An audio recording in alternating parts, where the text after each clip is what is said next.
Hello everyone, welcome back. As you can see, a bit of action on the GT this week, and we finally knocked the rust off the brake rotors for the first time in over a decade, but it has unearthed a few problems which we'll go through in this video, and we have got a little bit of a job ahead of us with this car. You can see here, we finally managed to get the dirty work area finished under the mezzanine, so all the fabrication work can now continue. It did come to a bit of a halt on FTR3 while we were putting in lights and bits and pieces under here, but that's all now finished and we can push on with this car. We're really excited to get the last of the fabrication work done on FTR3 because it is one of the more iconic cars out there, and it would be really cool to see this car back as everyone knew it from the early 2000s. Now, given it's Melbourne Grand Prix weekend, it'd be rude not to do a video on BA1. This car was the first BA Falcon to win a race, which was at Albert Park in 2003. And we have been chasing down a few bits and pieces for this car, which I said in an earlier update we'd found. And it's something that's critical to this car to make sure it's period correct for when it does hit the track again. And I'll go through these bits and pieces with you now. So this is the very latest on the cars. I hope you enjoy. So if you've been following the journey, you'll know that the Stone Brothers Falcon doesn't currently have a gearbox in it. When we got the car, it had a Holden sequential, and that's not period correct to the car. We need a H pattern. So we sold the sequential and put the search party out for a H pattern. Now we have since found a gearbox, which is really cool, and it's one that's in good condition, so we're good to go in that side of things. Still need to find a cross member and a few other bits and pieces, but you'll see here the gear shifter or the gear lever on the cars, a lot of them are set up the same as a Super Cheap Auto Falcon, and they've got a bend in them, or an S-bend in them. Now they're set up with a shift cut, and they're all fairly similar. The FTR3 is exactly the same. Now if you have a look at the Stone Brothers Falcons, the gear levers were slightly different. They're dead straight and they sit right up next to the steering wheel. Now, Marcus Ambrose's car was the same, so it was a Stone Brothers thing as opposed to a Russell Ingall or a Marcus Ambrose thing for whatever reason. And that's proven really hard to find. I could find a million, bent levers, but no straight ones. Now, I'm excited to say we've come across this.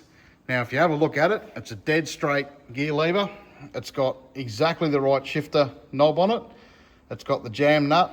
It looks exactly what we're looking for. It's got the shift cut in the bottom of it, which is all there.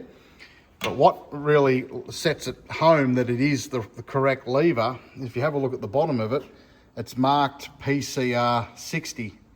Now that's Paul Cruikshank Racing, and if you'd been following the journey, you'll know that this car at the end of 2004 was sold to Paul Cruikshank, and he ran it for Warren Luff in the Dunlop series, or the Fujitsu series at the time. And Warren Luff obviously drove with Marcus Ambrose that year. So this shifter was definitely in this car at some stage in its life. And there's every chance that it was a shifter that actually came out of the car when it was converted, given it was definitely in it in 2005. And it's not out of the question that this was in the car at the end of 2004 when Russell last drove it. It also come with the gearbox boot. So there's everything there we need to get it back exactly how it was.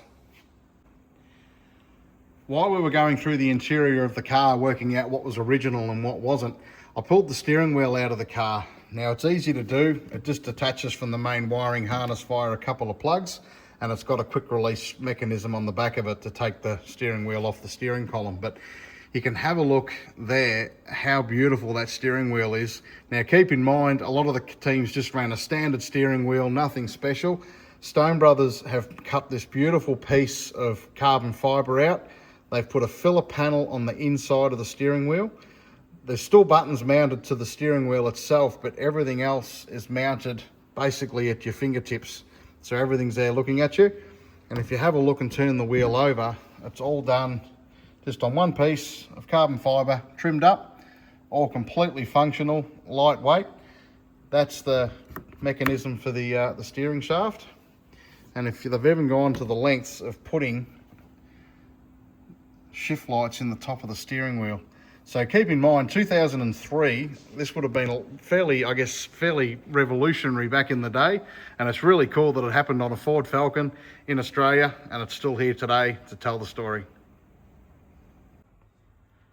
Now what's really exciting is if you add the steering wheel and the shifter and all that to the car, it's starting to look like how it looked on TV all those years ago.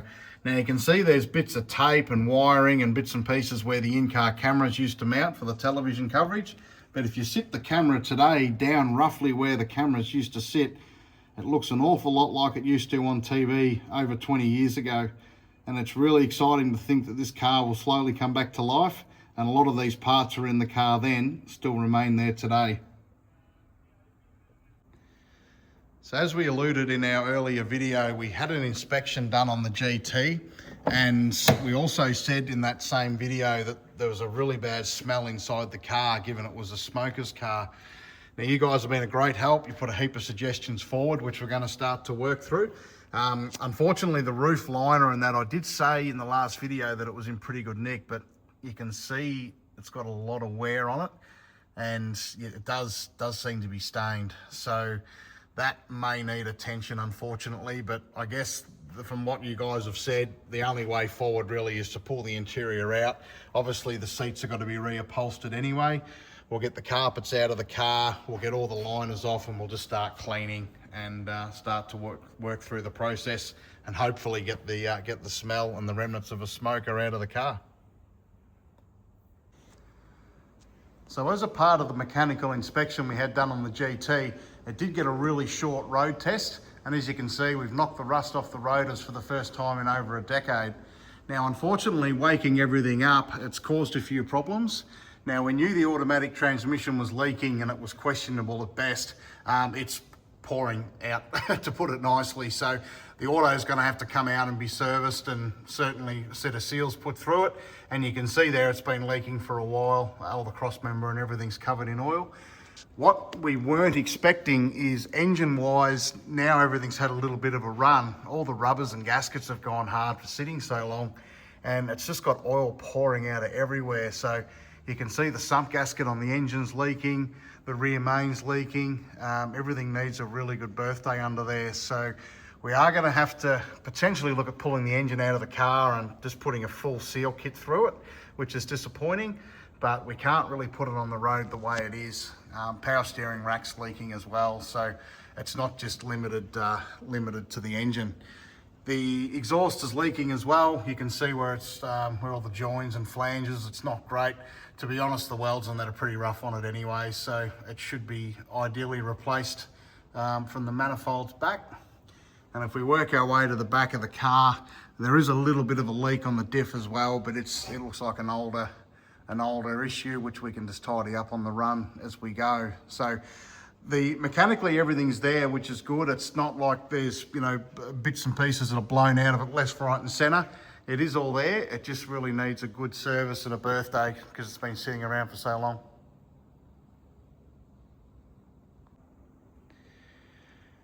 So as you can see, there's a little bit happening on all the cars, pretty well to try and understand what we need to spend, what we need to find, and I guess what I've got ahead as far as bringing these cars back to life.